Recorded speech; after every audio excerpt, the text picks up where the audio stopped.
Siniguro ng pamahalaan na sa harap ng paglilitis sa impeachment case laban kay Vice President Sara Duterte, walang maantalang serbisyo sa Administrasyong Marcos Jr.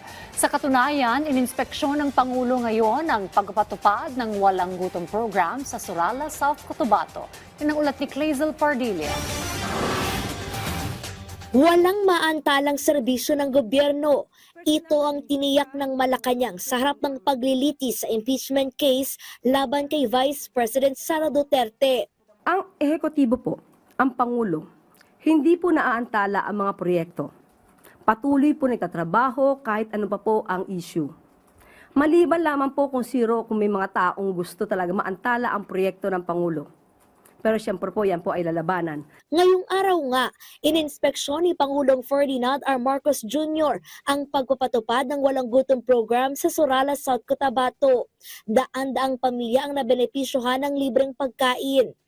Inilunsad din sa panguna ng Pangulo ang bagong irigasyon sa Sultan Kudarat bilang paghahanda sa El Nino. Personal ding namahagi ng libreng bigas at iniabot ng Pangulo ang pondo sa mga lokal na pamahalaan ng Cotabato sa ilalim ng Bawat Bayan Makikinabang program.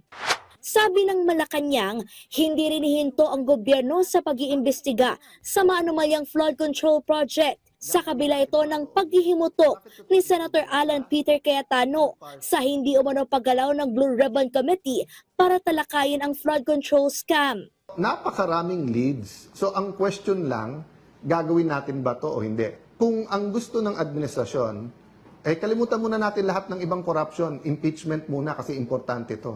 Then that's selective justice, di ba?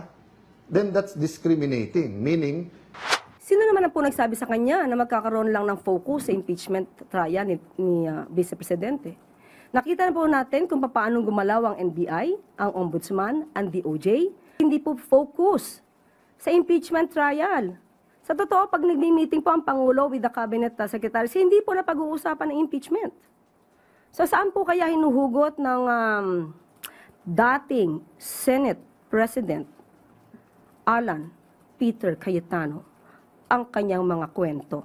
Sa harap ng paggulong ng impeachment case kay VP Duterte sa mga kasong pandarambong, hindi may paliwanag na yaman at banta sa buhay ng Pangulo, iginiit ng Malacanang na hindi ito dapat maging sanhi ng pagkakawatak-watak ng taong bayan.